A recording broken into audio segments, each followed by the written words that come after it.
साथियों नमस्ते। आइए आज हम संजीव की संजीवनी में घूमने के विज्ञान पर बात करते हैं। प्रायः बहुत सारे लोग सुबह में घूमना पसंद करते हैं, तो हमें आज यह जानना है कि क्या जब हम घूमते हैं तो घूमने का हमारा सही तरीका है कि नहीं, उसके घूमने के आखिर विज्ञान क्या है, किस तरह से घूमा जाना चाहिए। तो नवीनतम शोध के अनुसार 2011 में इस तरह के शोध किए गए थे और पूर्व में भी शोध किए गए हैं और वर्तमान में भी इस पर शोध चल रहा है।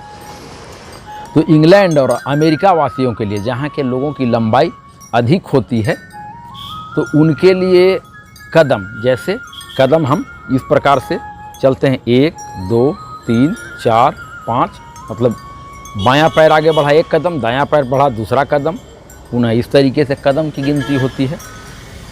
तो जो लंबे डग वाले हैं, जिनकी ऊंचाई 6 फीट से अधिक है, उनके लिए, पुरुषों के लिए 110 से अधिक रखा गया और स्त्रियों के लिए 105 से अधिक रखा गया।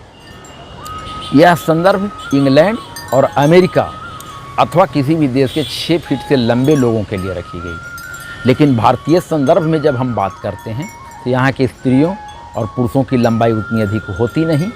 ये कुछ यहाँ के लोगों का कद छोटा होता है, जिसके कारण भारतीय संदर्भ में कदम 1 मिनट में लगभग 120-116 और स्त्रियों के लिए 110 रखा गया। 110 न्यूनतम।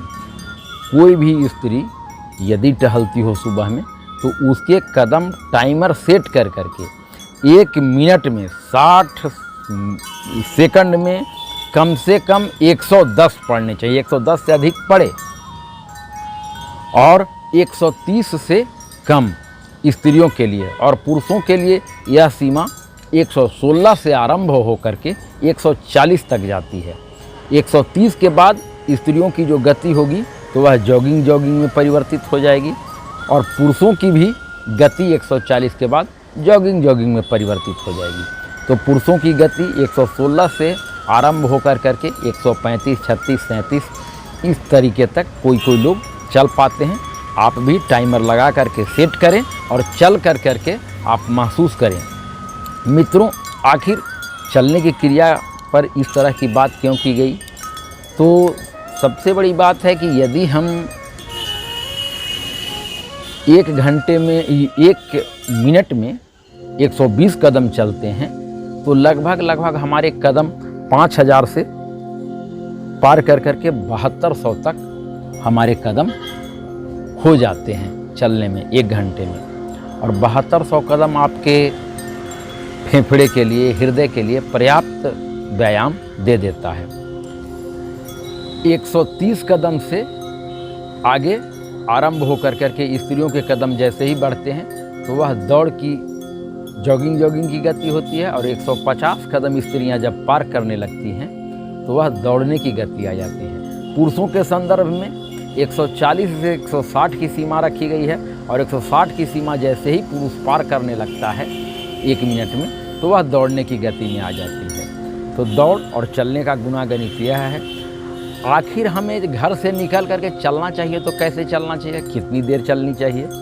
तो आप लोग इस बात का गांठ बांध लें कि जब भी मैं घर से निकलूं तो एक सांस में एक बार जब चलना शुरू करूं 120 कदम के हिसाब से तो 45 मिनटों तक लगातार चलते रहा जाए, कम से कम 45 मिनट तक। साथियों, आपका हृदय यह कहता है कि तुम अगर मेरे लिए 45 मिनट चलोगे तो मैं तुम्हारे लिए ज़िंदगी भर अनवरत चलता रहूँगा। तो साथियों, हम सबको घूमने में इस बात का ध्यान देना है कि जब मैं घर से घूमने के लिए निकलूं तो चाहे कोई साथी मिले, मित्र मिले, तब भी हम लोगों को उनके लिए रुकना नहीं है, मित्रता निभानी है, घूमते घूमते निभानी है। उन्हें भी अपने साथ लेकर करके चल दें, रुक करके कभी बात नहीं करें। रास्ते में एक बार जब घूमने के लिए आप निकल दिए तो लगातार 45 मिनट कम से कम चलें, और जो लोग 45 मिनट चलें तो घर में लौटकर कम से कम आधे घंटे का प्राणायाम भी करें। योगासन और प्राणायाम की बराबरी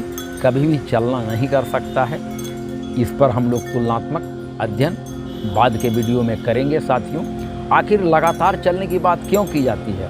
तो इसको इस तरीके से समझा जाए कि एक पतीले में यदि हम भोजन, दूध, दाल, सब्जी कुछ भी चढ़ा दें और चढ़ा कर के उसकी आँच जला दें और कुछ देर जले और बुता दें, फिर जले और बुता दें, तो इस प्रकार से दिन भर भी चढ़ा रहेगा तो हमारी सब्जी, दूध, दाल या चावल बना पाना संभव नहीं होगा। एक तापमान प्राप्त करता है लगातार, धीमी हो लेकिन लगातार हो, निरंतर हो, तो एक जो आवश्यक तापमान है वह प्राप्त शरीर भी कर लेता है और खाने या किसी भी चीज़ के बनने में भी यही बात होती है।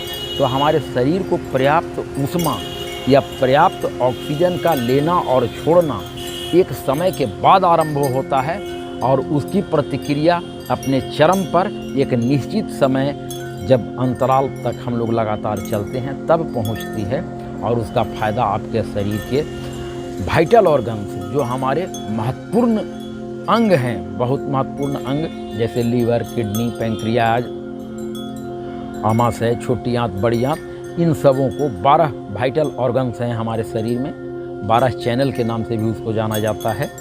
तो उस पर भी कभी किसी दिन हम लोग बात करेंगे। तो साथियों, घूमने का यही विज्ञान है। घूमने के इस विज्ञान का अनुपालन हम सबों को करना चाहिए। आशा और उम्मीद है कि यह जानकारी आपको रोचक लगी होगी। नमस्ते साथियों।